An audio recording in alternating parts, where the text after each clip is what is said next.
நம்மளை முற்றிலும் பரிசுத்தமாக்குவார். பரிசுத்தம் பரிசுத்தம் சொல்றோம், நம்மளும் பரிசுத்தம் ஆயிட்டோமானாக்க இது வரைக்கும் ஒரு கேள்விக்குறி. பரிசுத்தம் பரிசுத்தம், நீங்க பரிசுத்தரா பரிசுத்தாவியா பரிசுத்தத்துல பேசுறோம் எல்லாம் இருக்கு. ஆனா நம்ம பரிசுத்தமா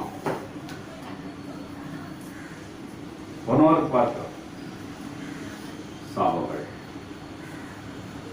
பரிசுத்தம் உள்ளவங்களுக்கு சாபம் வருமா? பரிசுத்தம் இல்லாதவங்களுக்கு சாபம் வருமா? யாருக்கு சாபம் வரும்? பரிசுத்தம் இல்லாதவங்களுக்கு சாபம் வரும். மணிக்கு 2ஆம் அதிகாரத்தில் சொல்ற, நீ செய்யக்கூடிய காரியங்கள் அனைத்தும் ஆசீர்வாதம் என்று நினைத்தால் அது உனக்கு சாபமாக மாறி போய்விடும் என்று சொல்லி இருக்கிறது. மணிக்கு 2ஆம் அதிகாரம் 2வது வசனம் சொல்லுகிறது,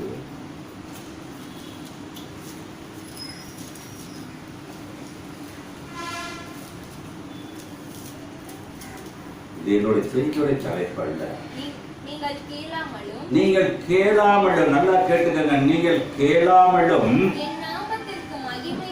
மகிமை செலுத்தாமலும் இதை சிந்தியாமலும் நான் உங்களுக்குள்ளே சாபத்தை அனுப்பி உங்கள் ஆசீர்வாதங்களை சாபமாக்குவார். ஒரு அல்லேலூயா சொல்லுவோமா? இப்ப கிறிஸ்தவர் சாபத்துல இருக்கானா ஆசீர்வாதத்துல இருக்கான்? அவ்வளவுதான். எப்படிப்பட்ட ஊழியக்காரன்? நான் ஒரு நாள் பாடி அங்கேயோவை பத்தி பேசினேன். அந்த பாட்டிக்கு ஒன்னு கோவம், ரொம்ப கோவம் இருந்தது. என்னங்க, அவருக்கு ஒரு சபையில ஒரு நாளைக்கு 25 லட்சம் பேர் ஒரு பேர் உட்காடுறாங்க. அது ஆடிட்டோரியம் பார்த்து அவ்வளவு அழகா இருந்தது. அப்படிப்பட்ட ஆறு நான் கோளாறு சொன்னேன். நான் சொல்லும் பொழுது அப்படி சொன்னாரு, இப்படியெல்லாம் இருக்கணுமா? இப்படிதாங்க இருக்க. அப்ப நம்ம எப்படி இருக்கணும்? ஒரு ஆண்டவராக இயேசு கிறிஸ்துவை சொந்த இரட்சகராக ஏற்றுக்கொண்டால், இன்னும் சொந்த இரட்சகராக ஏற்றுக்கிட்ட எந்த ஊழியக்காரனும் அல்ல, எந்த ஊழியக்காரர் செய்யக்கூடிய ஒவ்வொரு ஆணா இருந்தாலும் சரி பெண்ணா இருந்தாலும் சரி, எல்லாம் இப்ப சினிமா ஷோ மாதிரி பேஸ்புக்ல பார்த்தாக்கா எல்லாம் ஷோ காட்ட ஆரம்பிச்சுட்டாங்க. இன்க்ளூடிங் நானும் அங்கே போட்டு ஷோ காட்டுறேன். ஆனா என்கிட்ட வார்த்தை இருக்கும். காரணம், நான் இன்னும் முழுமையாக இயேசுவையும் அவருடைய தகப்பனாரையும் நான் தெரிந்து கொள்ளவில்லை, தெரிய முடியவில்லை. மற்றதுக்கெல்லாம் காரியத்தை கணக்கெடுக்கிறோம், மற்றதுக்கெல்லாம் காரியம் சொல்றோம், ஆனா இதுக்கு முழுமையாக ஏற்றுக்கொள்ள முடியவில்லை. வேதம் தெளிவாக சொல்லுகிறது,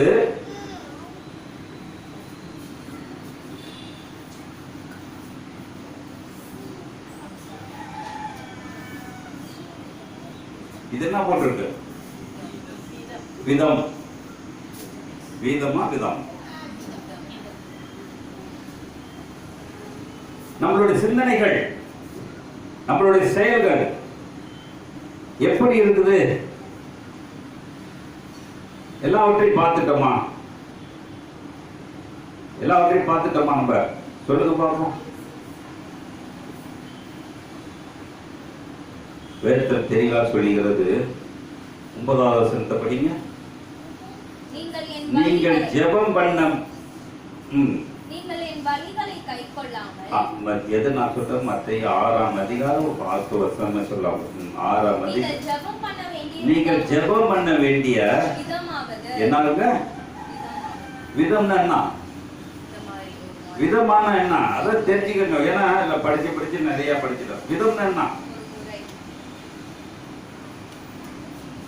இப்ப இந்த பாப்பா 100 எடுக்குதுன்னா அந்த பாப்பா 100 எடுத்தாதான் விதம். எப்படி? 100க்கு 100 எடுத்தாதான் விதங்க. 100க்கு 90 எடுத்தா விதம் அல்ல, 100க்கு 80 எடுத்தா விதம் இல்ல. ஆனா பாஸ் எல்லாம் சொல்லலாம். ஆனா 100க்கு 100 எடுக்கிறது தான் விதம். அதுக்கு தான் சொல்லுவாங்க, இப்படி 100 போட்டு என்ன செய்வாங்க? இப்படி பார் போட்டுருவாங்க. இதுக்கு என்ன அடையாளம்? இது என்ன அடையாளம்? உன்னுடைய வாழ்க்கையிலே கீழையும் சரி பகுதியா இருக்கணும். ஒரு அல்லேலூயா சொல்லுவோமா? மேலையும் கீழே சரி பகுதியா இருக்கணும். நீ தேவனுக்கும் சரியா இருக்கணும், பூமிக்கும் சரியா இருக்கணும். இப்ப எதுல நம்ம சரியா இருக்கிறோம்?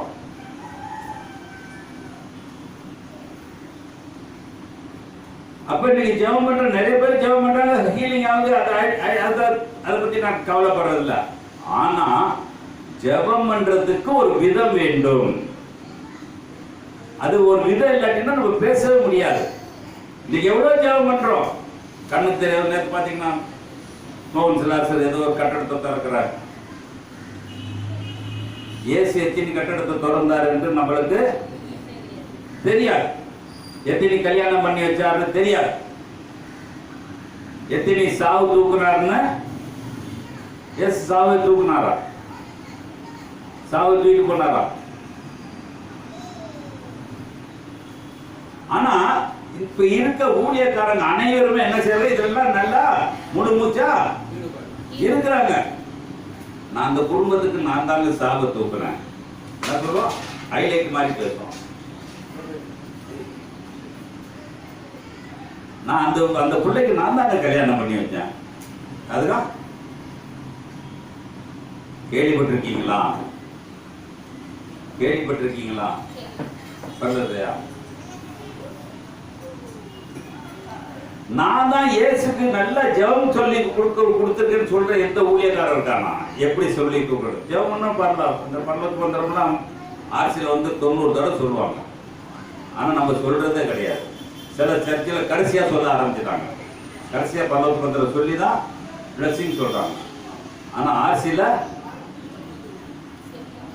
இடம் பரலோகத்துக்கு மந்திரம், அதுக்கப்புறம் பிரியத்து மந்திரம், மாதவுடைய மந்திரம் செகண்ட்ல தான் வரும். அப்ப அந்த மந்திரத்துடைய காரியம் எப்படி இருக்கணும்? ஒரு அளவா இருக்கணும். அது ஒரு விதம். எப்படி விதம்? வேதம் தெளிவா சொல்லுது.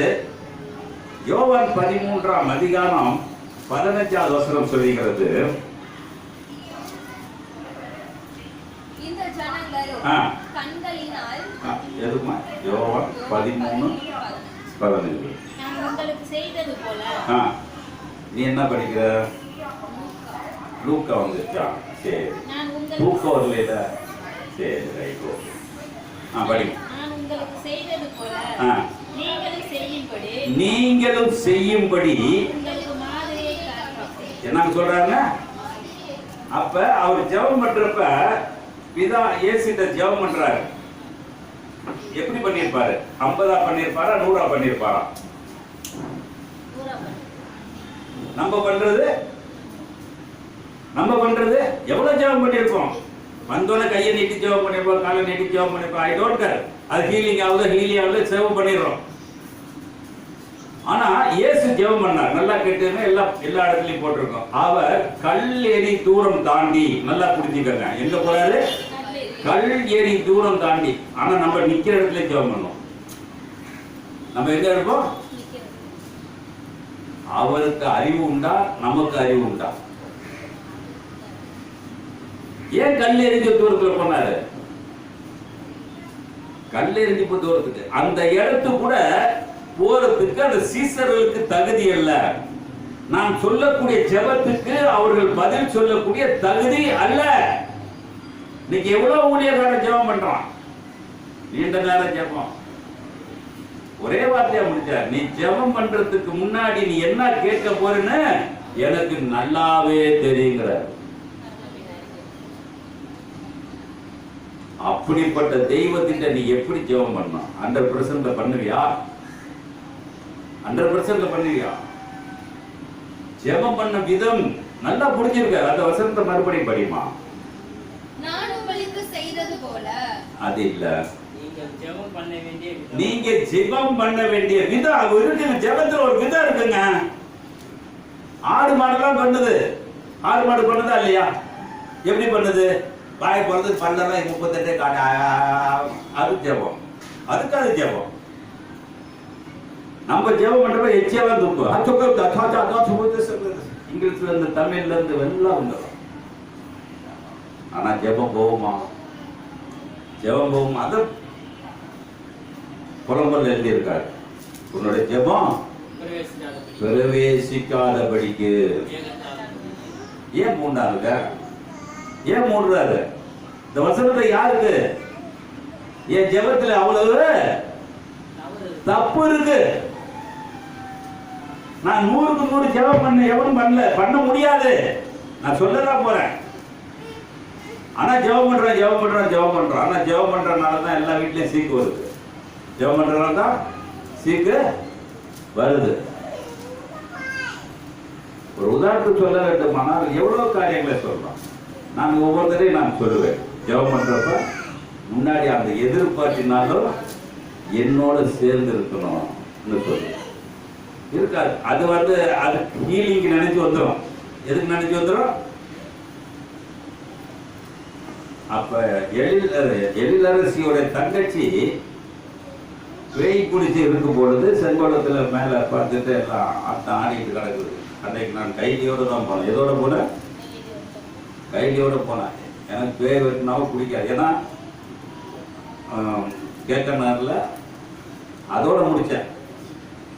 பேய் ஓட்டுறதுன்னு இந்த மாதிரி செய்யக்கூடாதுங்கிறது அதோட முடிச்சேன். திருப்பி வந்தோடனே போனோடனே வந்து சொல்லிச்சு எழிலரசியோட தங்கச்சி, வந்துட்டீங்களா? நினைச்சு ஏதோ புதுசா கேட்கிற மாதிரி, என்னை ஒரு நாள் விரட்ட முடியுமானுச்சு. அம்மா விரட்டுறதுக்கு நான் வரல, உங்களை கூப்பிட்டாங்க வந்திருக்கேன். என்ன சொன்ன? இப்ப நீ என்ன சொல்றேன்னு நான் இதை பேசுனேன். என்னெல்லாம் விரட்ட முடியாது. அது ஞானஸ்தானம் கொடுத்துருக்கலாம் சொல்றேன். ஏன்னாக்க அது புடிவாதம். அவங்க ஊழியத்துல ஊருக்கு எந்த ஊருக்கு போனேன்? தூவாக்குடி பாஸ்டர் ஒரு சபைக்கு போயிட்டு இருக்கு. ஆனா அந்த ஊழியக்காரர் கொடுக்க கூடாது, நீ தான் வருந்துக்கணும். ஆனைக்கல்ல போயிட்டு நான் ஞானஸ்தானம் கொடுத்துட்டு வந்தேன். ஆனைக்கல் ஆத்துல. ஏன் இதை சொல்றேன்னா பெருமை சொல்ல. அப்ப 100% எப்படி இருக்கணும்? சத்தியத்தை சொல்லுங்க. அந்த அம்மாட்ட போய் வேற ஒண்ணுமே படிக்கல. மற்ற மார்க் 5ஆம் அதிகாரத்தை எடுத்து படிச்சுதான் இருந்தார். வேற ரஜினிகிட்ட போய் கேட்டு பாருங்க. நான் பேய் வெட்டில பேசாத, நான் ஒரு சேர் கொடுத்தாங்க உட்காந்துக்கிட்டேன், இதை மட்டும் படினேன். அதுல பிசாசு வரும், கல்ற பிசாசு. அதை படிச்சு முடிச்ச உடனே கடைசியா அந்த 2000 பண்ணி விடுதலை ஆட்சின்னு படிச்சாங்க பாருங்க. இது ஆடி அசந்து அப்படியே படுத்துச்சு. நான் ஒண்ணுமே சொல்ல. ரஜினி அங்கன்னு வரு, என்னையா என் ஒண்ணு கையை வைக்கல காலை வைக்கல, எனக்கு அதுக்கு சர்ச்சை எனக்கு கொடுக்கலப்பா. இந்த அதிகாரம் படிச்சேன். கொஞ்ச நேரம் இருந்துச்சு, தண்ணி தெளிச்சிச்சு, ஏறிச்சிச்சு, வாங்க பாஸ்டர் இருந்துச்சு. முன்னாடி வாயான்னு சொன்னது வாங்க பாஸ்டர். இன்னைக்கு வரைக்கும் இருக்கு. எங்க எம்மானுவல் தேவாலயத்துக்கு பக்கத்துல இருக்கு. நீங்க எம்மானுவல் தேவாலயத்தை எடுத்து நடத்தினேன். ஏமாவா இப்ப நடத்துற அளவுக்கு இங்க நிக்கவும் இல்லை. நின்னாலே காது படிக்க என்னோட சிரமங்கள் நிறைய இருக்கு. எனக்கு ரிட்டையர் ஸ்டேஜ் கொடுத்தா நல்லா இருக்குமேன்னு பார்த்துட்டு இருக்கேன். அதனால ஒரு விதம் வேணும். இப்ப எனக்கு விதம் எப்படி இருக்கணும்? இந்த விதங்கிறது 100 மாதிரி இருக்கணும். அப்ப நான் ஒரு கிறிஸ்தவனா தான் 100 மாதிரி இருக்கிறேன். நான் முன்னாடி அதை தீர்மானிக்கிறேன். நான் ஒவ்வொருத்தரையும் சொல்லுவேன். இந்த போப் கேட்டெல்லாம் சொல்லுவேன், நீ பைபிளை தூக்குற அளவுக்கு நீ யோக்கியனாரான்னு இப்படியே கேட்பேன். பைபிளை தூக்குற அளவுக்கு அதுல இருக்க வார்த்தைக்கு நீ யோக்கியனா? அதுல சொல்லக்கூடிய ஒவ்வொரு வார்த்தையும் நீ செய்ய முடியுமா? முடியாது. ஆனா பேரு நான் பைபிளை தூக்கி பார்த்தா, இன்னைக்கு படம் பார்த்தா கிறிஸ்தவ கையில எது இருக்கோ இல்லையே பைபிள் இருக்கும். அது 100%ல இருக்கா, 30 சொல்ற மாதிரி 30ல இருக்கா, 60ல இருக்கா, 100ல இருக்கா தெரியாது. நான் அந்த ஒரு கோமடான்னு கேட்டேன், ஏன்டா 50, 30, 60, 100 போட்டாரே, அவருக்கு கணக்கு தெரியாதா? 90ல வரும், 30க்கு அடுத்தது 60, 60க்கு அடுத்தது 30 சேர்க்கணும். அப்ப 100 ஏன் போட்டாரு? நீ அதை ஏட்டி போட்டியா கேள்வி. அவனால பதில் சொல்ல முடியலன்னா என்கிட்ட எப்படி பேசிட்டு போயிடுவாங்க? நீ ஏட்டி போட்டியா கேள்வி கேட்கிற, அதனால நான் பதில் பேச முடியும். இது கேள்வி தப்பா ரைட்டா? 30, 60, அடுத்த 90 தான் சொல்லணும். வாய்ப்பாடு தெரிஞ்சாக்க அதானே தெரியும். 100 எப்படி வந்துச்சு? வராம எழுத முடியாது. அப்ப நான் 100 இருக்க வேண்டுமானால் 30ல இருந்து 60 தாண்டினேனாக்க நான் முழுமையாக மாறி இருக்கிறேன் என்ற அர்த்தத்தோடு அவன் 100% மாறுவான். இன்னும் 30ல நம்ம இருந்துட்டு இருக்கோம், இங்கிட்டும் அங்கிட்டும் நம்ம மாறிக்கிட்டு இருக்கோம். 30 மேல தாண்டல, என்னைக்கு மாறுவோங்கிறது தெரியல. அதனால அவன்கிட்ட போக முடியாது. நீ பைபிளா தூக்குறது வேஸ்ட். நான் அவனுடைய சபையில பேசின பொறுத்து பொங்கல் பேச போனப்ப அதான் உங்க ஊழியக்காரர் கூட பரலோகத்துக்கு போறது கஷ்டம், இப்படி நான் சொல்றேன். நான் போறது கஷ்டம். உடனே ஏந்திரிச்சான், நான் அவசியம் போவேன் பேசலாம்.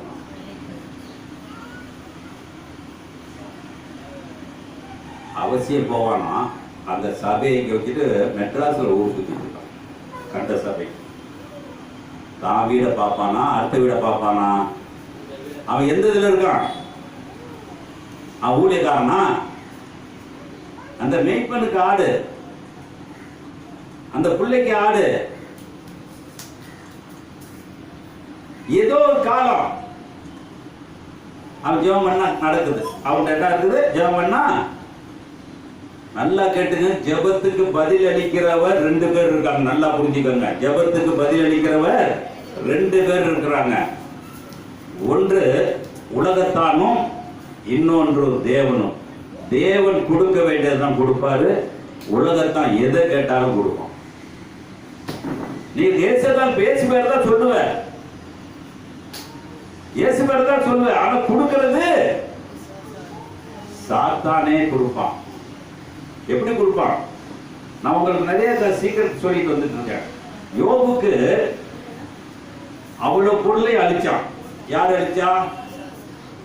யார் அழிச்சா? சாத்தான் போட்டு இருந்துச்சா? சாத்தான் போட்டு இருந்துச்சா? சாத்தான் வந்து பிதாட்ட பேசுறான். சாத்தான் வந்து பிதாட்ட பேசுறான். அழிக்கிறதுக்கு பவுஞ்சாக யார் வந்தா? படிங்க. அது 20-22 படிக்க ஒண்ணு இல்ல. அப்பொழுது யோபு எழுந்திருந்து தன் சால்வையை கிழித்து தன் தலையை சிரைத்து தரையிலே விழுந்து பணிந்து, நிர்வாணியாய் என் தாயின் கர்ப்பத்திலிருந்து வந்தேன். 15-16 படிமா. சபையார் அவங்களுக்கு பேர் என்னங்க? பிசாசு வச்சிருக்க பேர் என்ன இருக்குது? இப்ப நம்ம என்ன சபை வச்சிருக்கோம்? இப்ப என்ன சபை வச்சிருக்கோம்? பிசாசு சபைன்னு இல்லைங்க. அப்ப இங்க நிக்கிற ஊழியக்காரன் எந்த கேட்டகரியில இருக்கிறான்னு தெரியாது. இங்க இருந்து நிக்கிற ஊழியக்காரன் 100க்கு 100ல இருக்கிறானா, 100க்கு 50ல இருக்கானா, 100ல 30ல இருக்கானா, 100க்கு 50ல இருக்கானான்னு தெரியாது.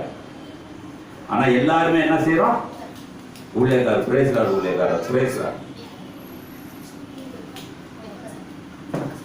அப்ப என்னுடைய ஜெபம் கேட்கப்பட வேண்டுமானால் என்ன சொல்லணும்? யோவான் 4ஆம் அதிகாரம்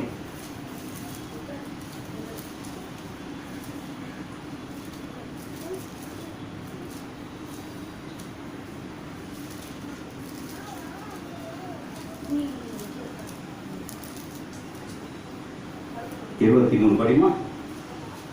உண்மையாகவே தொழுது கொள்கிறவர்கள் 22 21 படிமா. அதற்கு இயேசு, ஸ்திரியே, நான் சொல்லுகிறதை நம்பு. நீ இந்த மழையிலும் எருசலேம் மாத்திரமல்ல எங்க செஞ்சாரா இல்லையாங்க? நம்ம எங்க செய்யறோம்? ஜெபம் எங்க செய்யறோம்? எங்க செய்யறோம்? சபையில தான் கற்போம். எங்க போய் நான் செய்யணும்?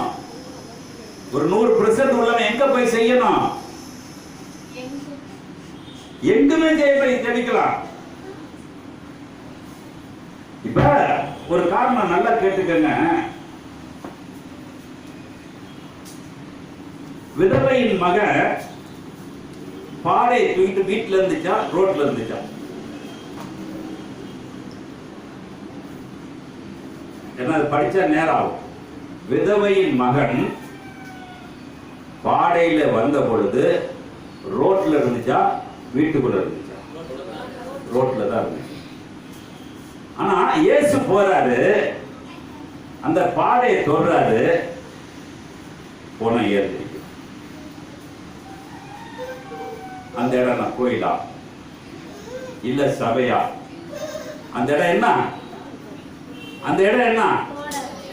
அதுக்கு தானே ஜெபம் பண்றதுல வித்தியாசம் வேண்டும். எடுத்துக்கல. இப்போ 6ஆம் அதிகாரம் 10வது வசனத்தை சீக்கிரம் படிங்க.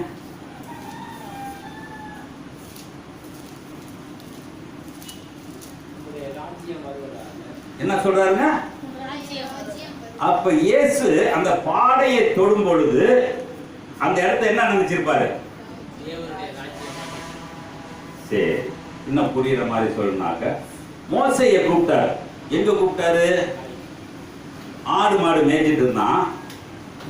மோசேன்னு என்ன ஆண்டவரேன்னா, நீ முட்செடியை பார்த்துட்டு வருத வா என்றாரு. வந்தோடனே என்ன செஞ்சான்? பிதாவானவர் பேசுறாரு. என்ன பேசுறாரு? உன் பாதரட்சையை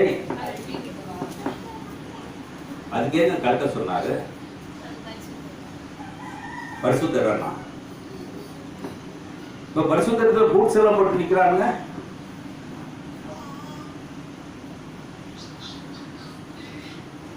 இப்ப சிலவங்க பாத்தீங்கன்னா சாக்ஸோட நிற்பாங்க. ஏன்னா அவ்வளவு பரிசுத்தம். கீழே இருக்க மண்ணு கூட ஒட்டக்கூடாது. ஏன் அதை சொன்னாரு? இயேசு சீசர்களோட போகும் பொழுது அவர் எப்படி போயிருப்பார்? கல் ஏறிய தூரத்துக்கு எப்படி போயிருப்பார்? செருப்பு போட்டு போயிருப்பாரா? ஆனா நம்ம இன்னைக்கு எங்க நின்று ஜெபம் பண்ணாலும், எவனுக்கு தலையில கை ஜெபம் பண்ணாலும் நம்ம காலில் என்ன இருக்கும்? எடுத்து அடிச்சுக்கலாமா? நல்லா தெரிஞ்சுக்கங்க. ஏன்னா கஷ்டம். நான் காலைல கூட இந்த விட்டுலாம், இந்த கேன்சல் பண்ணிடலாம், முடியல. ஏன்னா தப்பு நிறைய தெரியுது. அப்ப ஜெபம் பண்ணக்கூடிய விதமே நம்மளுக்கு என்ன தெரியல. மந்த பல்லவத்து மந்திரம்னாக்க விரும்புறன்னு சொல்லிடுவாங்க. இந்த சின்ன பிள்ளை சொல்லுவோம், பல்லவத்தில். ஆமே.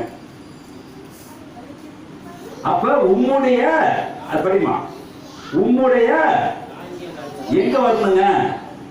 எங்க வரணும்? நான் எங்க நிக்கிறேனோ அங்க வரணும். அதுக்காக தான் யோவான்ல 4ஆம் அதிகாரத்திலே 25 படிக்கிறேன். அதற்கு இயேசு அந்த ஸ்திரியை, நான் சொல்லுகிறது நம்ப, நான் படிக்கிறோமா?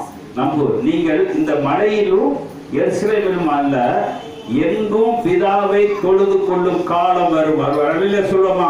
எந்த இடத்துல ஒரு சபைக்கு தான் வரணும்னு சொல்ல வேண்டிய அவசியம் இல்ல.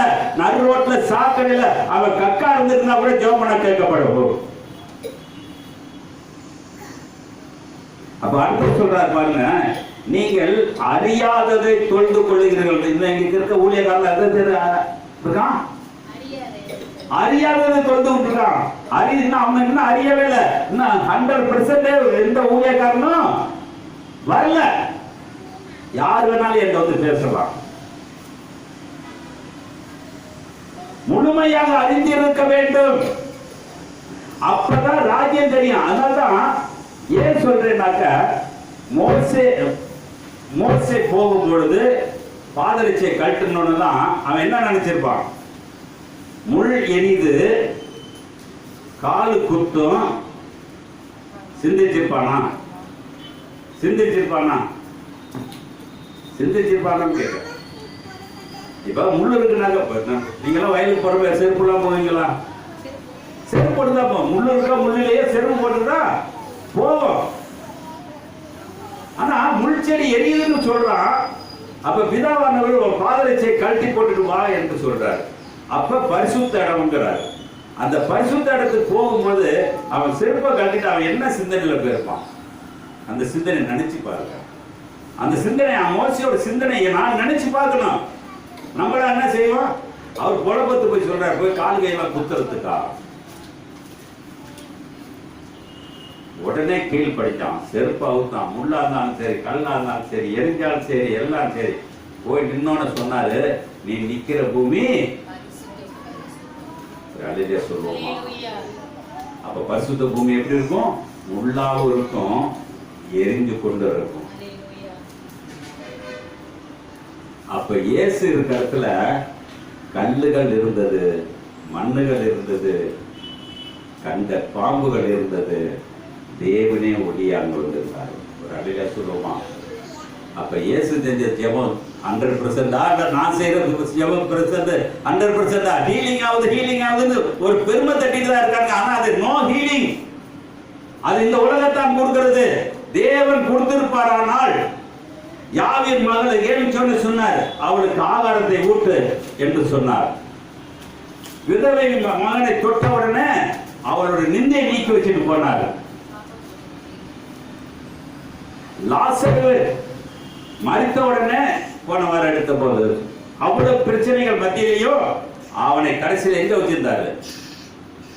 அவன் எங்க வச்சிருந்தாரு? லாசர் எங்க வச்சிருந்தாரு? அதெல்லாம் நம்ம படிக்கிறது இல்ல. இயேசு கூட இருந்தான். அடுத்த அதிகாரத்தில் படிச்சு பார்த்தீங்கன்னா, நான் இயேசு பார்க்க வரல, லாசர் உயிர் தெரிந்த லாசரும் அவன் கூட இருக்கிறான் என்று லாசரை கண்டு அந்த ஊர் தெரிஞ்சுச்சுங்க. ஒரு அழில சொல்லுவோமா? இன்னைக்கு எப்படி இருக்கிறோம்? எந்த நிலையில இருக்கிறோம்? வார வார செய்தி போடுது, எல்லாம் ஓடுது. ஆனா என்ன தெரிந்து கொள்ள வேண்டும்? எதை தெரிஞ்சு கொள்ள வேண்டும்? நான் ஜெபம் பண்றது தப்பு. நான் சொல்றேன், நிறைய தடவை சொல்லுவேன், ஜெபம் பண்றது தப்பு.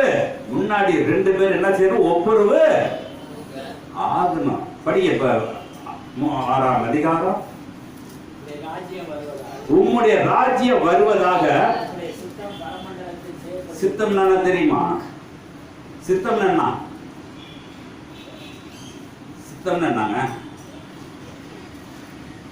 தெரியுமா? முன்னாடி தெரிஞ்சு ஒரு பத்திரத்தோட முடிச்சிருவோம். இதை எப்ப முடியுது எனக்கு. சித்தம் என்ன? சித்தம் என்ன? நான் வரிஜில திட்டணும்னு சித்த வச்சுட்டேன்னா அவளை விட்டுருங்க. நான் வரிஜில நான் திட்ட வேண்டும் என்றால், வரிஜில திட்ட வேண்டும் என்று நினைச்சா அதான் என் சித்தம். வரிஜில வாழ வைக்க நினைச்சேன்னா அதான் சித்தம். விதாட்ட என்ன சித்தம் இருந்திருக்கும்? அடிக்கிற சித்தம் இருந்திருக்குமா? ஆக்கள் சித்தம் இருந்திருக்குமா? அப்ப யோபு கிட்ட போய் பிதாட்ட கேட்கிறான், நீ எல்லாமே சுத்தி போட்டு வேலி அடைச்சு வச்சிருக்கிறியே, நான் என்ன செய்ய? அப்ப கேட்ட திறந்து விட்டாரு. இவன் என்ன செய்யணும்? சேஃப்டியா இருந்த இடத்த என்ன செஞ்சா? சீர்குலைய வச்சுக்கிறோம். நாங்க இன்னைக்கு சபை சீர்கொட்டு போறது சபையில இயேசு அல்ல. அந்த இடத்துல யார் ஆதா? இந்த உலகத்தின் அதிபதி நிக்கிறனோடு ஆடிட்டு இருக்கனாலதான் சபையில சபை ஒழுங்கு இல்லாமல் போய் கொண்டு இருக்கிறது. ஒரு ஒழுங்கு இல்ல. ஆனா 12 பேர் தனித்தனியா இருந்தாலும் ஒழுங்கா இருந்தாங்க. தெரியுங்களா? எப்படி இருந்தாங்க? 12 பேரும் சேர்ந்து இருந்ததை பார்க்க முடியல. 3 பேரா இருந்தாங்க. 2 இடத்துல சேர்ந்தாங்க. 2 இடத்துல எங்க? 2 இடத்துல சேர்ந்தாங்க. 2 இடத்துல எங்க சேர்ந்தாங்க? அவர் திருவிருந்து கொடுக்கிற இடத்துலயும் அவர் கால் கழுவுற இடத்துலயும் இருந்தாங்க. அதுக்கப்புறம் ஒருத்தர் மைனஸ் ஆயிட்டாரு, ஒருத்தர். அப்ப நம்மளுடைய சிந்தனை அப்படி பிரிஞ்சு இருந்தவரை சேர்த்து வச்சிருக்கீங்க. அப்ப இன்னைக்கு நம்ம எப்படி இருக்கிறோம்? நம்மளுடைய சிந்தனைகள் படிப்போம். உன்னோட ராஜ்யம் வருவதாக உன்னுடைய சித்தம். அப்ப அவருடைய சித்தம் என்னன்னா, நீ இந்த இடத்துல நிக்கிறப்ப மோசையை பார்த்து சொன்னாரு. மோசையை பார்த்து என்ன சொன்னாரு? மோசையை பார்த்து அந்த முள்செடியில என்ன சொன்னாரு? மோசையை பார்த்து என்ன சொன்னாருங்க? யாத்திராகமம் 3ஆம் அதிகாரம். அப்பொழுது அவர், இங்கே கிட்டி சேராயாக, உன் கால்களில் இருக்கிற பாதரட்சையை கழற்றி போடு, நீ இருக்கிற இடம் பரிசுத்த பூமி என்றார். பின்னும் அவர், நான் ஆபிரகாமின் தேவனும் ஈசாக்கின் தேவனும் யாக்கோபின் தேவனுமாகிய உன் பிதாக்களுடைய தேவனாய் இருக்கிறேன். மோசே வந்து ஆபிரகாம் பார்த்திருப்பானா? பார்த்திருப்பானா? இப்ப யார் ஆபிரகாமா பார்க்கறான்?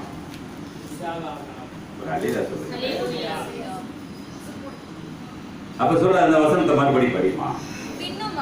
பின்னும் அவர் நான் ஆபிரகாமுடைய தேவனும் ஈசாக்கின் தேவனும் யாக்கோபின் தேவனும் கடைசி அப்படி சொல்லிட்டாரு, எல்லாத்துக்கும் மேல நான் தாண்டா, எனக்கு கீழே எவனும் இருக்க கூடாது. சபையில யார் இருக்கணும்?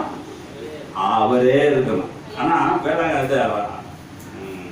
பிரச்சனை கோயில பாத்தீங்கன்னா இப்ப அந்த சில்லு இருக்கானு தெரியல, கீழே எல்லாம் இறுதியானவர் எல்லாமே இருக்கும். மேல பாத்தீங்கன்னா வயசான ஒரு தலை போட்டு வெளிச்சம் இருக்கும். பிதாவானவர் மேல வச்சிருப்பாங்க. நான் லைட்டு போடுறப்ப பார்ப்பேன், நல்லா வெள்ளையா ஆட் பண்ணி வச்சிருப்பாங்க. இப்ப இருக்கான்னு தெரியாது. ஆனா இன்னைக்கு நம்ம எப்படி இருக்கிறோம்? அப்ப அவர் என்ன சொல்றாரு? சீக்கிரம் படிங்க. மோசே தேவனை நோக்கி பார்க்க பயந்ததினால் என்ன சொன்னாங்க? அப்ப தேவனை பார்க்க முடியுமாங்க? தேவனே பார்க்க முடியலங்கிறப்ப இயேசுவை பார்க்க முடியுமா?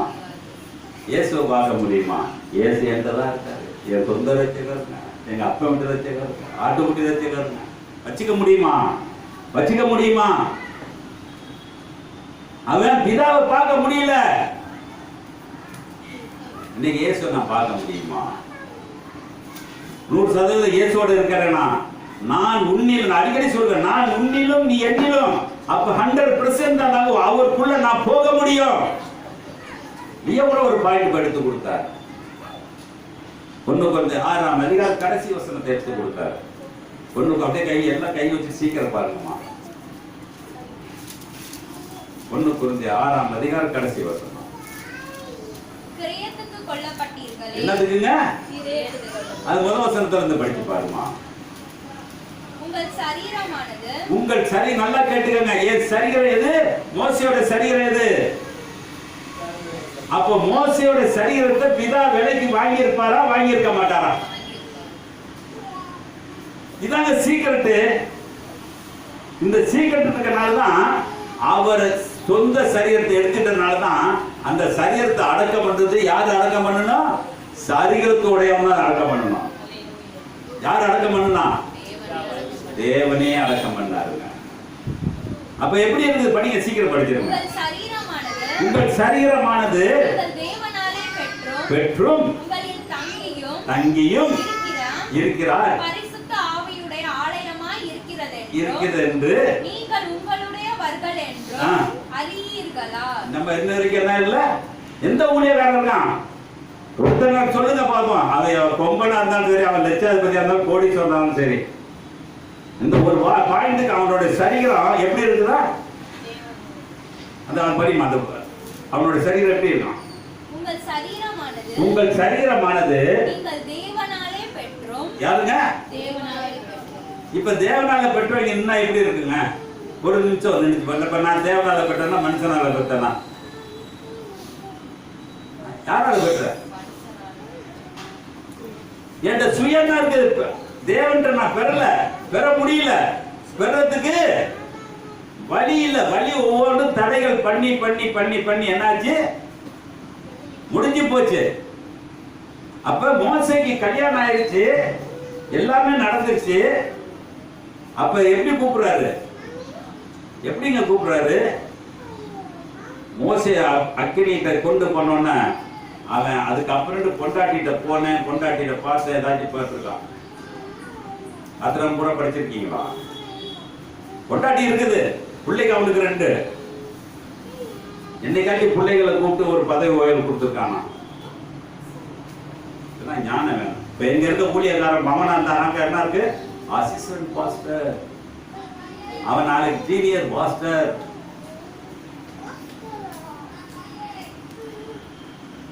அப்ப அந்த கேட்டகரிக்கு மோய்சன் இருக்கிற அளவுக்கு அவன் பொண்டாட்டி இல்லைங்க, பொண்டாட்டி இல்ல, புள்ள இல்லைங்க. அதனால அந்த இடத்துக்கு வர்றதுக்கு எவனுக்கு தகுதி இல்ல, மோசே ஒருவனுக்கு தான் தகுதி என்று சொன்னான்.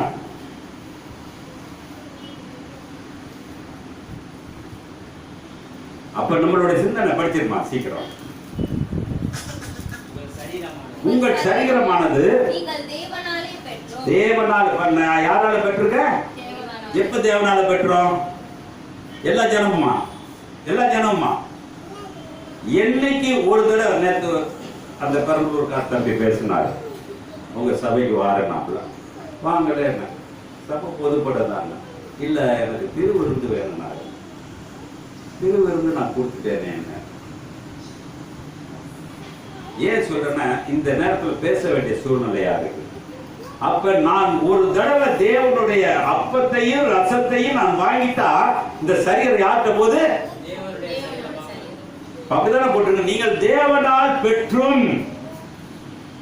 தினமும் வாங்கினோம்னாக்க என்ன, தேவனை நான் என்ன பெறல.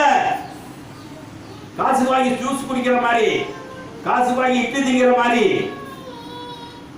அதனால ஆர்சல் நல்லா பாத்தீங்கன்னா திருவிருந்து எப்படி போட்டுருவாங்க? முதல் திருவிருந்து, கடைசி திருவிருந்து என்னைக்கு போஸ்ட் அடிச்சிருக்காங்களா? கடைசி திருவிருந்துக்கு பேர் என்ன இருக்கு? அவஸ்தை. ஏன்னா இவ்வளவு நாள் உனக்கு கொடுத்தது அவஸ்தடா, அதனால கடைசி அவஸ்தையோட போன்னு சொல்றது. சொல்றாரு, படிச்சு சீக்கிரம். தேவனால பெற்றும் தங்கி இருக்கிற பரிசுத்த ஆவியுடைய ஆலயமாய் இருக்கிறது. நம்மள யாருங்க? ஆலயம்னா யார் பார்க்கணும்? யார் பார்க்கணும்? இந்த ஆலயத்தை யாருங்க பார்க்கணும்? என்னுடைய ரத்தம் பார்க்கணும், என்னுடைய பொண்டாட்டி பார்க்கணும், என்னுடைய பிள்ளைய பார்க்கணும். புருஷனை திட்டுறோம், போடா வாடா, அவனை இவனை குதிரை கழுதெல்லாம் தொட்டுறோம். ஆலயமா? நீ ஆலயமா, அவங்க ஆலயமா? இதெல்லாம் போதிக்கணுங்க. போதிக்க தெரியாத முட்டா கிறிஸ்தவங்க தான் நிறைய பேர் இருக்கிறாங்க. கல்யாணத்தில் சொல்லணும், எப்படி 4-5 எடுத்து படிச்சே கல்யாணத்தை பண்ணி முடிச்சிருவாங்க. அப்ப நான் ஒரு ஆலயமா இருந்தா என் மனைவி ஒரு ஆலயம், என் மனைவி ஒரு ஆலயமா இருந்தா புருஷன் ஒரு ஆலயம். அப்ப புருஷன் ஆலயமா இருந்தா என்ன இருக்கும்? அதனால இந்த சொல்லி வச்சிடும் பாருங்க. முருகனுக்கு பக்கத்துல 1-2 இருக்குடா. எதை கும்பிடுவான்? சாஸ்திராங்கம் உண்டுவான். எதுக்கு இது பகுப்படுத்திட்டு சாஸ்திராங்கம் உண்டு கும்பிட்டு போயிடும். ஆனால் தேவன் சொல்றார், நீங்கள் இந்த சரீரத்தை என்னால் பெற்றிருக்கீங்க, என் ஆவி உங்களுக்குள் வாசம் பண்ணுது. அப்ப சொல்றாரு, சீக்கிரம் படிச்சு முடிச்சிருமா. நீங்கள் உங்களுடையவர்கள் என்று அறியீர்களா? என்னது பாருங்க, என்னைக்கு நான் அப்பரசம் வாங்கினேனோ அன்னைக்கு எனக்கு என்ன ஆச்சு? விட்டுட்டோம். இதுக்கு திருவிருந்து கொடுக்கணுங்கிற அவசியம் இல்லை. எல்லா பேரும் முட்டா பேர்களா தான் இருக்காங்க. அது எங்க வந்துச்சு? இந்த ஆர்சியில இருந்து அன்னைக்கு வெளிப்பாடு இல்லாததுனால தேவன் கொடுத்தார் பிரசாதம். எல்லா அந்த இந்து கோயில பிரசாதம் கொடுத்ததுனால ஆர்சியில் அன்னைக்கு வந்தவங்க, பாரில வந்தவங்க பிரசாதமா இந்த அப்பம் கொடுக்கல, எதையோ கொடுத்து வழி நடத்தி வந்து கடைசியில ஆர்சி கோயில் என்ன வந்துச்சு? தினமும் அப்பம் கொடுக்குறவங்க. இந்த அப்பத்தை சாப்பிட்டா ஒரு வயிறு ரொம்பிருமா?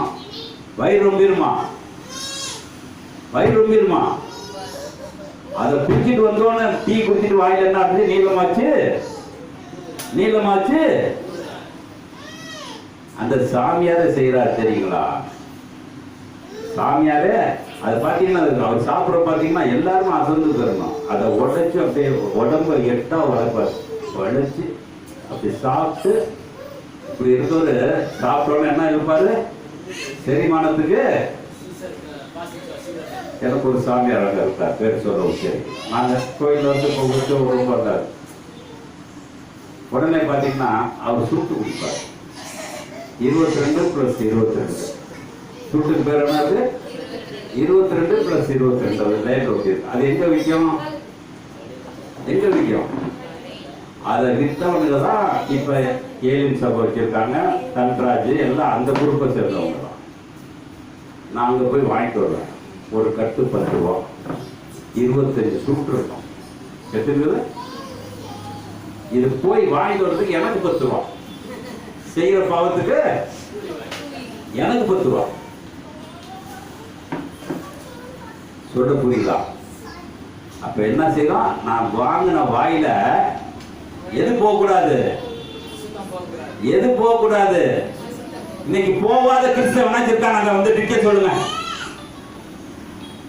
இன்னைக்கு திருவிருந்த இருக்கிறான், ஏதோ ஒன்று இருக்கிறான், கல்தையே கொள்ளையா இருக்கிறான். இன்னைக்கு வாயில எது போகாம இருக்குது? வாயில புழுத்த வார்த்தையெல்லாம் வருது, கெட்ட வார்த்தையெல்லாம் வரும். வருதா இல்லையாம்மா? கோபத்துல வந்துருது. நாங்க அதை தடுக்குன்னு நினைக்கிறோம், செவரெல்லாம் வச்சு பார்க்கிறோம், முடிய மாட்டேங்குது, ஓட்டை போட்டு வந்துருது. அப்ப சத்தியங்கிறது ரொம்ப கஷ்டம். ஒரு ஜெபம் பண்றதுக்கு யோகியதை இல்லைங்க, ஆனா ஜெபம் பண்றோம் கிடைக்குதுங்கிறோம். நெவர். அதான் சொல்றேன், உலகத்தான் ஆசையை காட்டிட்டு இருக்காங்க நயவஞ்சகமாக. அதான் யாரை விழுங்கலாம என்று வகை தேடிக் கொண்டிருக்கிறான். ஆனா நிமிர்ந்து சொல்றார். அப்ப பாருங்க, இன்னொரு யாவீருடைய மகன் இறந்து போச்சு. யாவீருடைய மகன் இறந்து போச்சு. அப்ப வந்து சொல்றாங்க, இயேசுக்கு நல்லாவே தெரியுது. அப்ப அங்க இருந்து உன் மகன் உயிரோடு இருக்கா, நீ போய் பாருன்னு சொல்லியிருக்கலாம, சொல்லியிருக்க கூடாதா?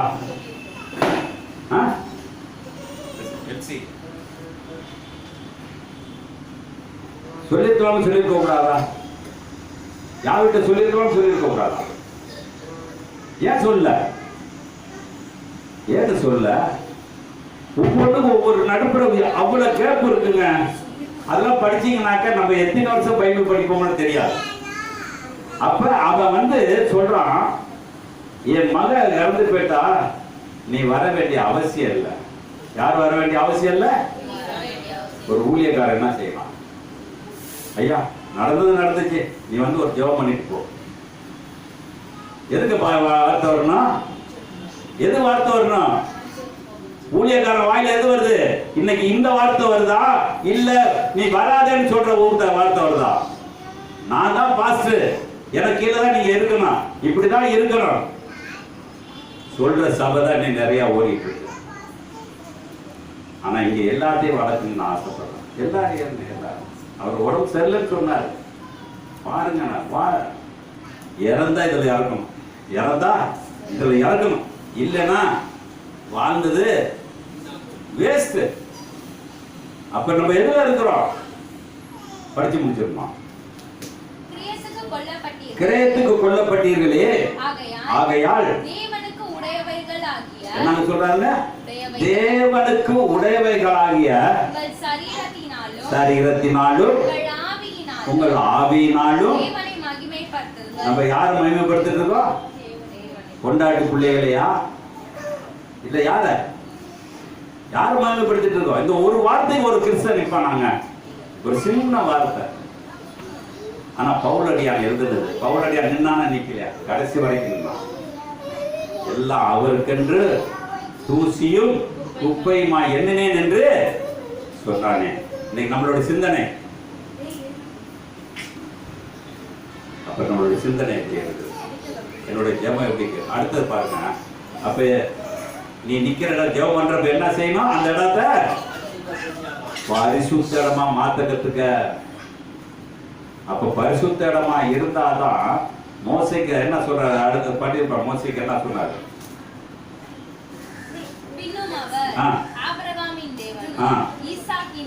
தேவனும் யாக்கோபின் தேவனுமாகிய உன் பிதாக்களுடைய தேவனாய் இருக்கிறேன் என்றார். மோசே தேவனை நோக்கி பார்க்க பயந்ததினால் தன் முகத்தை மூடிக்கொண்டார். அப்பொழுது கர்த்தர் எகிப்தில் இருக்கிற என் ஜனத்தின் உபத்திரவத்தை என்ன சொன்னாருங்க? ஒரு மேய்ப்பனுக்கு என்ன சொன்னாரு? முத மேய்ப்பன் யாரு? யாருங்க? எந்த ஊழியக்காரனாச்சு கடவுள் பேசி ஊழியக்காரன் வந்திருப்பானா? கடவுள் பேசி ஊழியக்காரன் வந்திருப்பானா?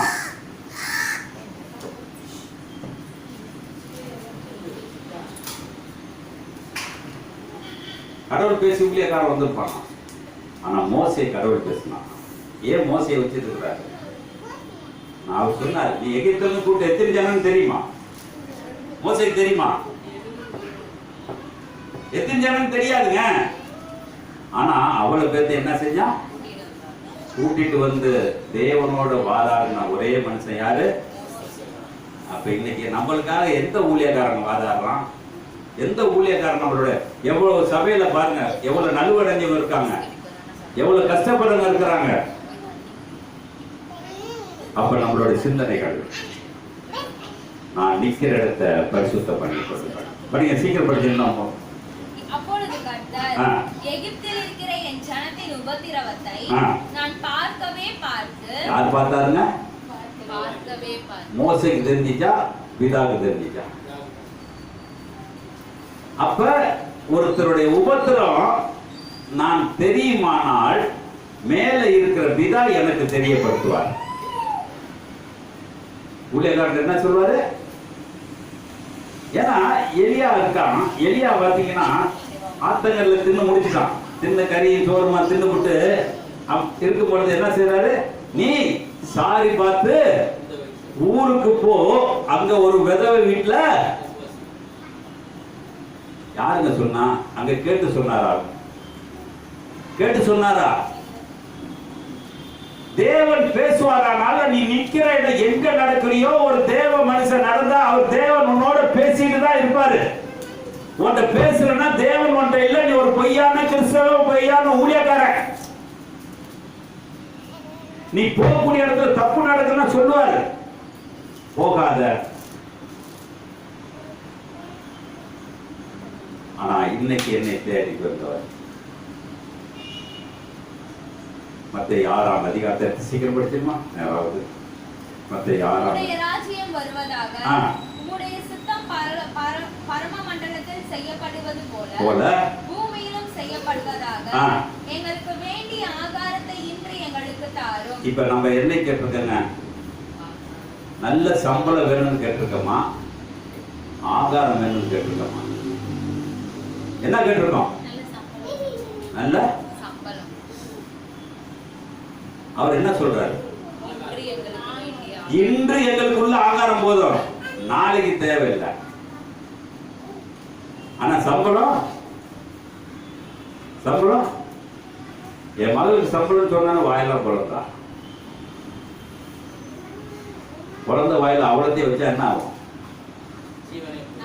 ஜீவனே பேரும். அதான் வெளிப்படையா சொல்றாரு. அப்பா, முன்னாடி பரலோக ராஜ்யத்தை கேளு. அங்க வந்து வருத்தம் இல்ல, கண்ணீரும் இல்ல, பசியும் இல்ல, பட்டினியும் இல்லாத இடம் எது? தேவனோட. தெரியுமா? படிச்சிருக்கீங்களா? அப்ப தேவனோட ராஜ்யம் இங்க இறங்குச்சுன்னா எனக்கு பசி இருக்குமா, கவலை இருக்குமா, கண்ணீர் இருக்குமா? இங்க இருக்குதுனாக்க நான் நிக்கிற இடம் பரிசுத்த இடம் இல்ல, பிசாசு இடம். அது எந்த சபையா இருந்தாலும் சரி. எனக்கு ஒரு கவலை வருதுன்னா நான் போற சபை சரியில்லை, நான் பேசுற வார்த்தை சரியில்லை, நான் கேட்கிற வார்த்தை சரியில்லை. ஆனா அவர் சொல்றாரு, நீ நிக்கிற இடத்துல இருந்தா பசி இருக்காதியா, கண்ணீர் இருக்காதியா, அண்ணனுக்குள்ள உனக்கு தருவேன். எலியாக்கு கொடுத்தா எப்படி கொடுத்தாரு? அண்ணனைக்குள்ள தானே கொடுத்தாரு. மொத்தமும் 10 ரொட்டி கொடுத்துட்டாரா? எலியாவை போஷித்த தேவன் என்னை போஷிப்பாரா, போஷிக்க மாட்டாரா? நாளைக்கு நீ கவலைப்படாத. நீதிமொழி 27 சொல்றது, நாளைக்கு கவலைப்படாத. ஆனா நாளைக்கு கவலைப்படுறோம், அதனால ஆண்டவரை ஒதுக்கி வச்சிடறோம். நாளைக்கு அங்க போனா வெள்ளை அடிக்கலாம், அங்க போனா இது பண்ணலாம், அவன் வேலைக்கு கூப்பிடுவானா தெரியல. எவ்வளவு பிரச்சனை. இன்னைக்கு படிச்சதை கணக்கெடுத்து பார்க்க முடியாது, யாராலையும் முடியாது. பொய் கிறிஸ்தவன் தான் சொல்றேன், உண்மையான கிறிஸ்தவன் அல்ல. அப்ப நம்மளோட சிந்தனை, நம்மளோட செயல் மாறி போக வேண்டுமானால் படிச்சிருமா சீக்கிரம். இன்று எங்களுக்கு வேண்டிய ஆகாரத்தை எங்களுக்கு தந்து, அதுக்கு உதாரணம் கொடுத்தாரு. எப்படி கொடுத்தாரு? மோசே ஜனங்களை வழி நடத்தி வரும் பொழுது வானத்திலிருந்து தேவ தூதர்கள் சாப்பிடு சாதாரணத்தை போட்டாரு. அதை நாளைக்கு வச்சுட்டா புழுவா இருந்தாரு. ஓகே, இவ்வளவு படிச்சுட்டு நம்ம ஒரு மூட்டை அரிசியை வாங்கி வைக்கிறோம்னா நம்மளாட்டம் கிறிஸ்தவ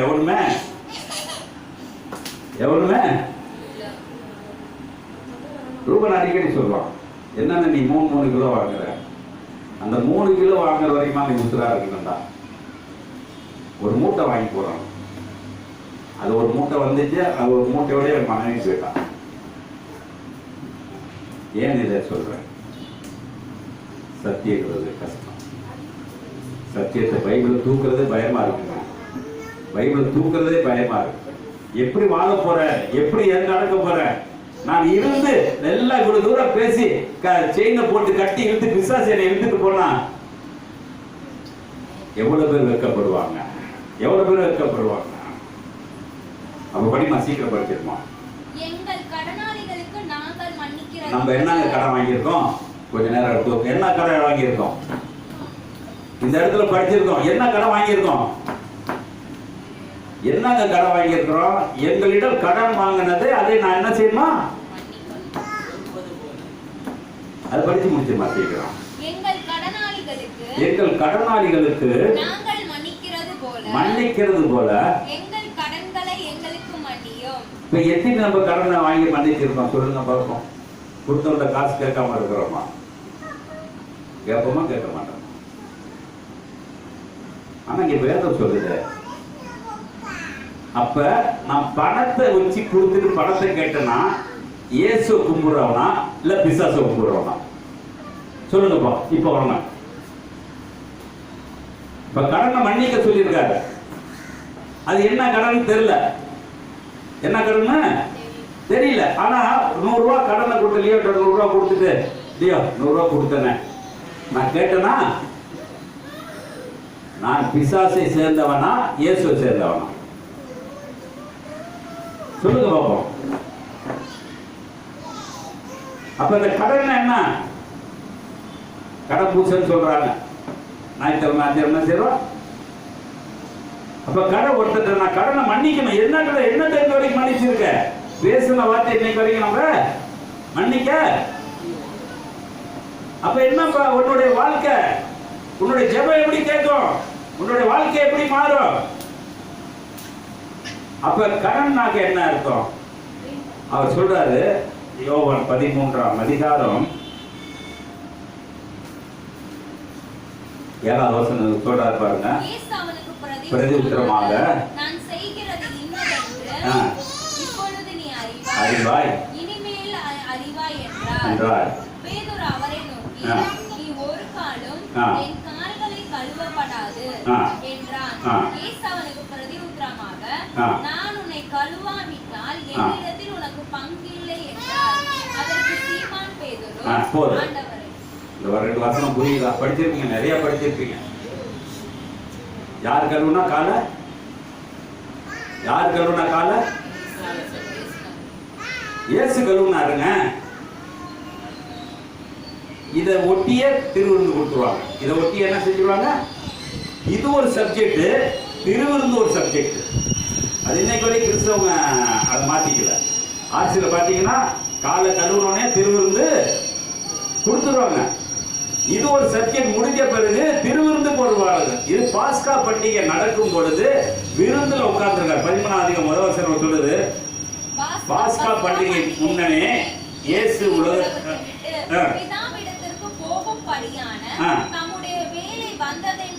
அறிந்து தாம் இவ்வுலகத்தில் இருக்கிறார் தம்முடையவர்களிடத்தில் அன்பு வைத்தபடியே முடிவு பரியந்தமும் அவர்களிடத்தில் அன்பு வைத்தார். சீமோனின் குமாரனாகிய யூதாஸ் காரியோத்து அவரை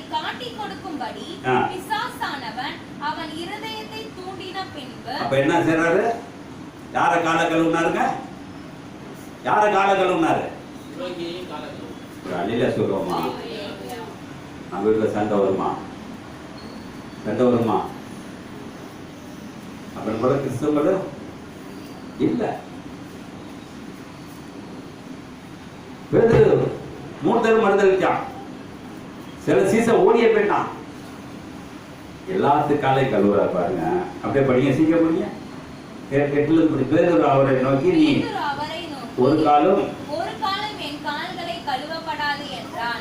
இயேசு அவனுக்கு பிரதியுத்தரமாக, நான் உன்னை கழுவாவிட்டால் என்னிடத்தில் உனக்கு பங்கில்லை என்றார். அதற்கு சீமோன் பேதுரு, ஆண்டவரே, என் கால்களை மாத்திரமல்ல, என் கைகளையும் என் தலையையும் கூட கழுவ வேண்டும் என்றார். இயேசு அவனை நோக்கி, முழுகினவன் தம் கால்களை மாத்திரம் கழுவ வேண்டியதாய் இருக்கும், மற்றபடி அவன் முழுவதும் சுத்தமாய் இருக்கிறான். நீங்களும் சுத்தமாய் இருக்கிறீர்கள், ஆகிலும் எல்லாரும் அல்ல என்றார். சொல்றோமா? என்ன தூக்கி போட்டாரு? எல்லாரும் அல்ல. அப்ப முழுகி எடுத்தவன் அவனுக்கு கால் மட்டும் என்ன இருக்குது? சுத்தமா இருக்கணும். ஆனா பெரிய பெரிய வீட்டுக்கு போனா என்ன சொல்றாங்க? ஒரு வாளி தண்ணிய தலையில ஊத்துறாங்க, காலை கழுவிட்டு உள்ளவா. அப்ப நம்மளுடைய சிந்தனைகள் அடுத்த வருஷத்துக்கு சீக்கிரம் படிச்சிருமா? தம்மை காட்டி கொடுக்கிறவனை அவர் அறிந்திருக்கிறபடியால் நீங்கள் எல்லாரும் சுத்தம் உள்ளவர்கள் அல்ல என்றார். அவர்களுடைய கால்களை அவர் கழுவின பின்பு யார் கால்ல கழுவுனாங்க? சீடர்களுடைய கால்கள். அப்ப எதுங்க கடன்? எது கடன்? எது கடன்? பணம் கேட்கறது கடனா? ஏழையை திட்டாங்க, அவங்கள காலை கழுவி நான் முத்தம் செய்வோமா? செய்வோமா? எதுங்க இதெல்லாம் அந்த கற்பத்தில் சொல்றது கிடையாது. சும்மா காலை இயேசு காலை கழுவுனார், அது 12 பேருக்கு கழுவுனார். உனக்கும் கழுவி இருக்கிறார். என்ன சொல்றாரு? உனக்கும் எதுல கழுவுறாரு? என் ரத்தத்தினாலே உன்னை கழுவி சுத்திகரிச்சிருக்காருங்க. ஆனா அவர் அடுத்த வருஷம் சீக்கிரம் படிச்சு முடிச்சிருமா? அவர்களுடைய கால்களை அவர் கழுவின பின்பு திரும்ப உட்கார்ந்து தம்முடைய வஸ்திரங்களை தரித்துக் கொண்டு திரும்ப உட்கார்ந்து அவர்களை நோக்கி, நான் உங்களுக்கு செய்ததை அறிந்திருக்கிறீர்களா? நீங்கள் என்னை போதகர் என்றும் ஆண்டவர் என்றும் சொல்லுகிறீர்கள். நீங்கள் சொல்கிறது சரியே.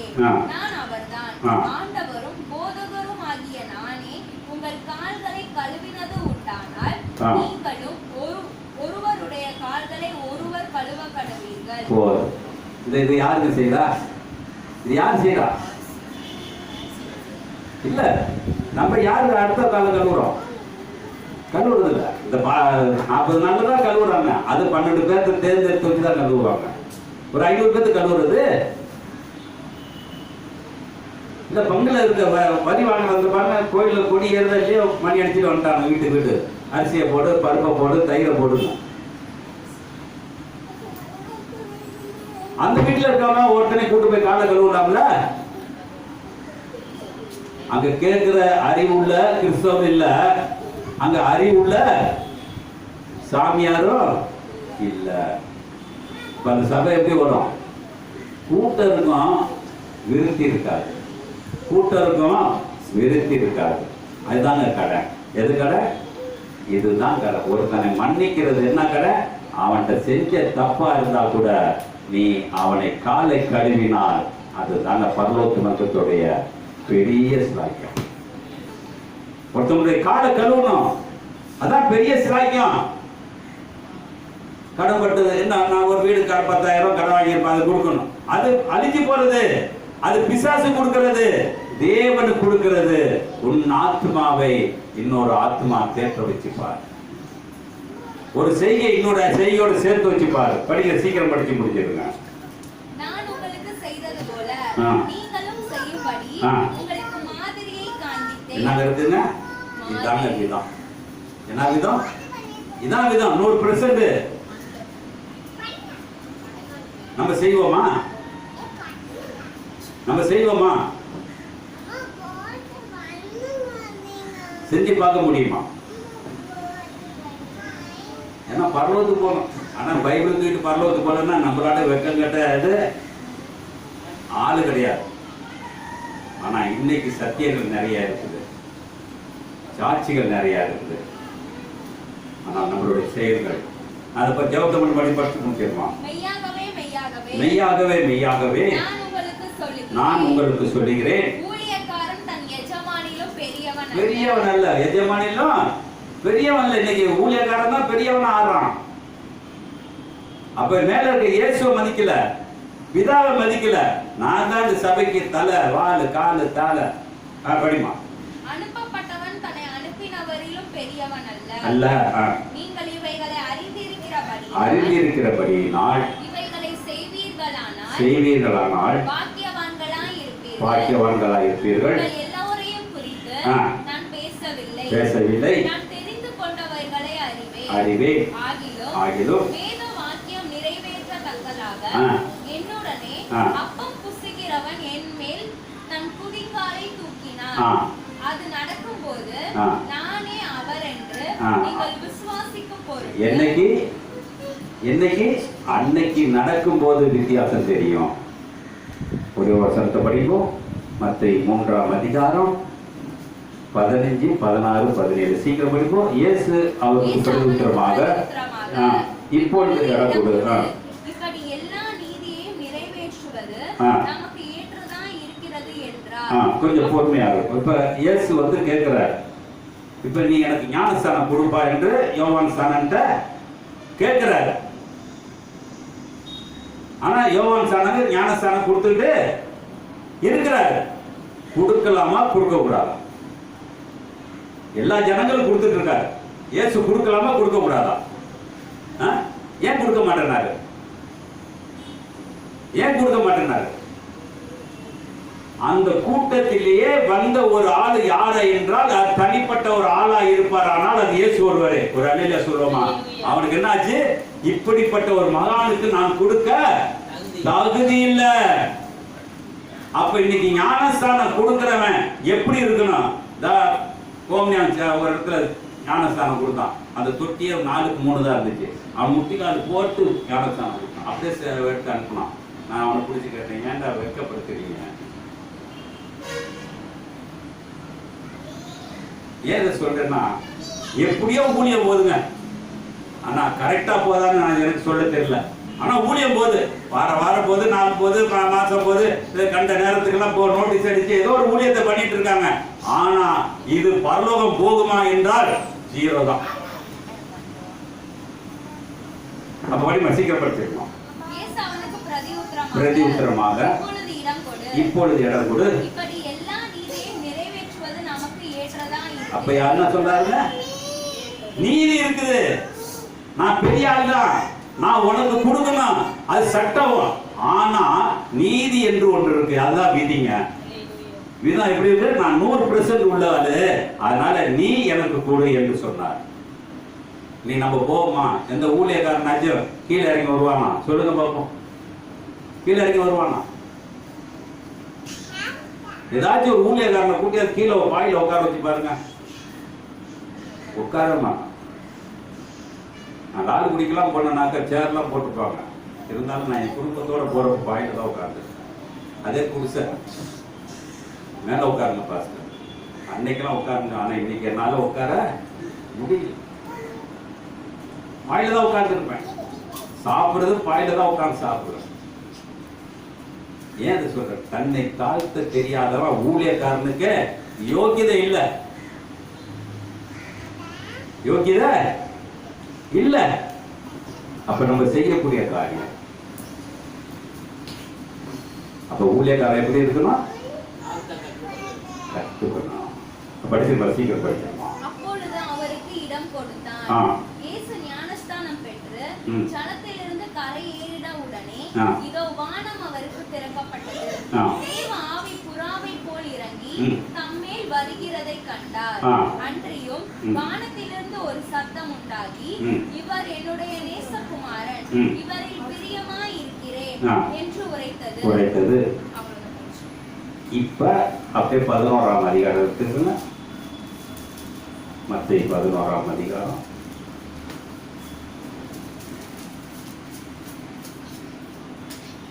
20 படிமா 21 படி. அவருக்கு படிங்க 11.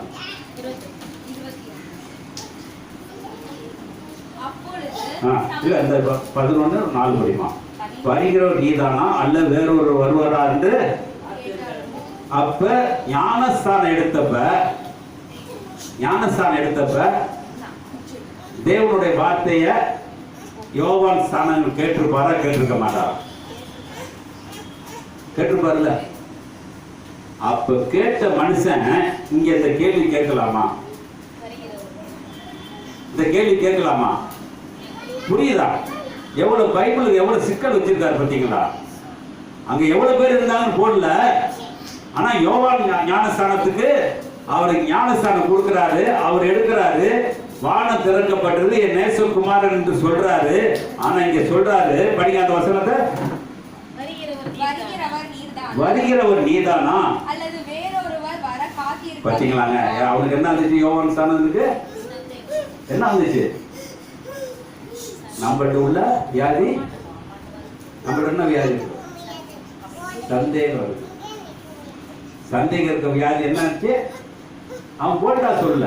அதுக்கு அவர் பாருங்க அழகா பதில் சொல்றாரு. அந்த அவருடைய சிகிச்சையை படிமா சீக்கிரம். இயேசு அவர்களுக்கு பிரதியுத்தரமாக, நீங்கள் கேட்கிறதையும் காண்கிறதையும் யோவானுக்கு போய் அறிவியுங்கள். படிங்க. அடுத்து குருடர் பார்வை அடைகிறார்கள், சப்பானிகள் நடக்கிறார்கள், குஷ்டரோகிகள் சுத்தமாகிறார்கள், செவிடர் கேட்கிறார்கள், மரித்தோர் எழுந்திருக்கிறார்கள், தரித்திரருக்கு சுவிசேஷம் பிரசங்கிக்க. ஒரு அலையில சொல்றோமா? தேவனுடைய பிள்ளைன்னா எப்படி இருக்கணும்? தேவனுடைய பிள்ளை எப்படி இருக்கணும்? நம்ம செய்யணுமா? கண்ணு தெரியுது, காது தெரியுது, சுவிசேஷம் சரியா அறிவிக்க முடியல. 10:6 சீக்கிரம் எடுத்து முடிச்சிருப்பாங்க. சீக்கிரம்.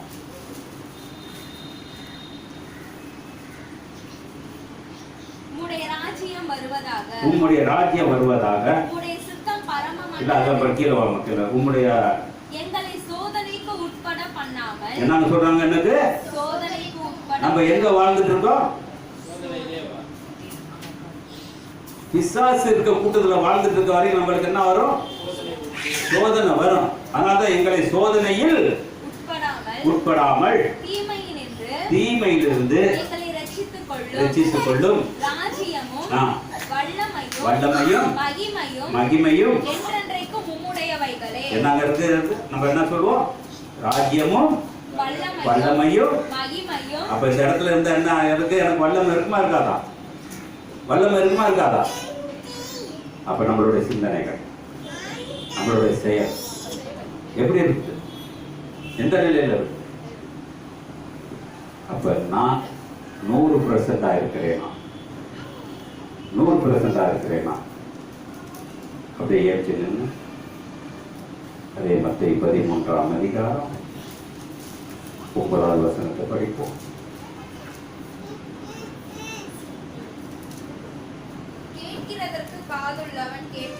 கேட்கிறதுக்கு காது உள்ளவன் கேட்க கடவன் என்றார். நம்ம இப்ப எப்படி இருக்கிறோம்?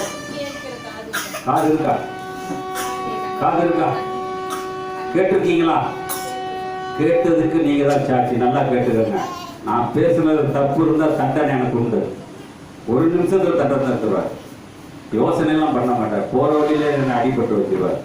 அன்னைக்கு ஒருத்தர் சொன்னார், ஒரு ஊழியக்கார கடைக்கு பேர் போனாங்க. உங்களை மறுபடியும் ஏந்தி வச்சிருக்கிறத சத்தியம் சொல்லதாங்க வச்சிருக்காரு. அதுக்கு வச்சாலும் எனக்கு தெரியாது. ஆனா ஏதோ ஒரு நோக்கம் வச்சிருக்காரு. அந்த நோக்கத்தை நான் வச்சிருக்கேன். அதனாலதான் சொல்றாரு, படிங்க. காது உள்ளவன் கேட்க கடவன் என்றார். அப்பொழுது சீஷர்கள் அவரிடத்தில் வந்து, ஏன் அவர்களோடு உவமையாய் பேசுகிறீர்கள் என்று கேட்டார். அவர்களுக்கு அவர் பிரதியுத்தரமாக, பரலோக ராஜ்யத்தின் ரகசியங்களை அறியும்படி உங்களுக்கு அருளப்பட்டது, அவர்களுக்கோ அருளப்படவில்லை. நம்ம யாருக்கு சொல்லிட்டு இருக்கோம்? இப்ப சபையில அருளப்பட்டவனா அருளப்படாத இருப்பான். அருளப்பட்டவன் தானே அவனுக்கு சத்தியம் சொல்ல வேண்டிய ஒரு ஊழியக்காரன் தேவையில்லையே. அருளப்பட்டா ஊழியக்காரன் தேவையில்லை. நான் உட்காந்து பிரசங்கம் பண்ண வேண்டிய பண்ண வேண்டிய அவசியம் இல்லை. ஆனா இன்னைக்கு என்னுடைய காரியங்கள் எப்படி இருக்கிறது? நான் விதமா இருக்கிறேனா? விதம் என்றால்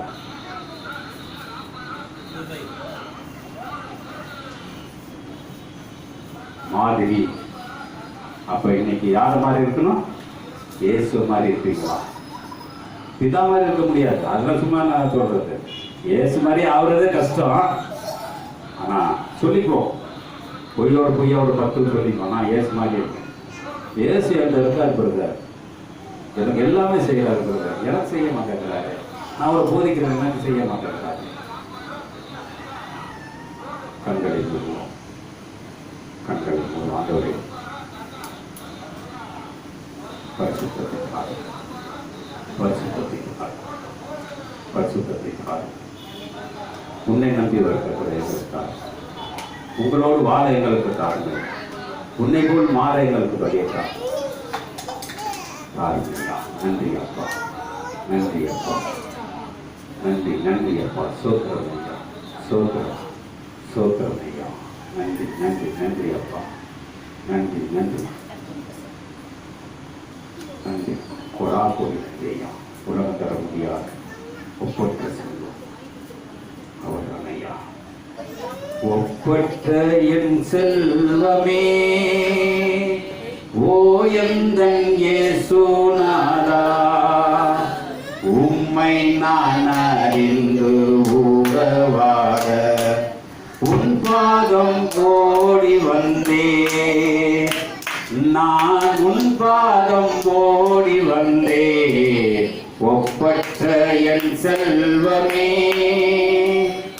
ஓ எந்தன் இயேசுநாதா, என் விருப்பம் எல்லாமே இயேசுவே நீதானன்றோ. சொல்லுமா, என் விருப்பம் எல்லாமே இயேசுவே நீதானன்றோ. உமது மகிமை ஒன்றே உள்ளத்தின் ஏக்கமையா, உமது மகிமை ஒன்றே உள்ளத்தின் ஏக்கமையா. ஒப்பற்ற என் செல்வமே ஓ எந்தன் இயேசுநாதா, ஒப்பற்ற என் செல்வமே ஓ எந்தன் இயேசுநாதா. அன்பை சொல்ல ஊட்டினாவே அப்பாதத்தை கூட உங்களுக்கு சொல்லுவதற்காகவே அப்ப அந்த இறைவார்த்தையானது எங்களுக்கு ஆண்டவரே 100க்கு 100ஆக ஆண்டவரே நாங்கள் எப்படி வாழ வேண்டும் என்று அருமையானது வார்த்தையின் வழியாக ஆண்டவரே அப்பா இந்த மற்ற செய்திகளுக்கு ஆண்டவரே அப்பா அந்த 6ஆம் அதிகாரத்திலிருந்து எங்களுக்கு ஆண்டவரை நீ வெளிப்பட்டதற்காக நன்றி கர்த்தாவே. அப்பா நாங்கள் எப்படி இறைவனிடம் வேண்ட வேண்டும் என்று சொல்லி அப்பா அந்த பற்றி முயற்சிகளை கற்றுக் கொடுத்ததற்காக நன்றி ஆண்டவர். அப்பா வேண்டுதல் மட்டுமல்ல, விசுவாசத்தோடு இருப்பதற்காக ஆண்டவர் எந்த வேலையில் வார்த்தைகளை தந்ததற்காக நன்றி கர்த்தாவே. ஆண்டவரே எங்களுக்கு 100 மடங்காக ஒரு வார்த்தைகளாக மனம் திரும்பி ஆண்டவரே 100 மடங்காக ஒரு ஆசீர்வாதத்தை பெற்றுக்கொள்வதற்காக இந்த வேலைகளுக்கு தந்திருக்கிறீர்களே, அதற்காக நன்றி ஆண்டவரே. வார்த்தையின் வழியாக எங்களை வழிநடத்துவதற்காக திரும்பியும் வல்லமை ஆற்றலை எங்களோடு நீ நிறைந்து வழிநடத்துவதற்காக கோடி நன்றி செலுத்தி ஆண்டவர் மீட்பதற்கு செல்லுமாக இயேசுவே கரத்தில் ஒப்புக் கொடுக்கிறோம் நல்ல பிதாவே. என் ஆத்துமாவே கர்த்தரை ஸ்தோத்திரி, என் முழுவதுமே பரிசுத்த நாமத்தை ஸ்தோத்திரி. என் ஆத்துமாவே கர்த்தரை ஸ்தோத்திரி, கர்த்தர் செய்த சகல புகழும் மறவாது. ஆமென். அல்லேலூயா, அல்லேலூயா, அல்லேலூயா.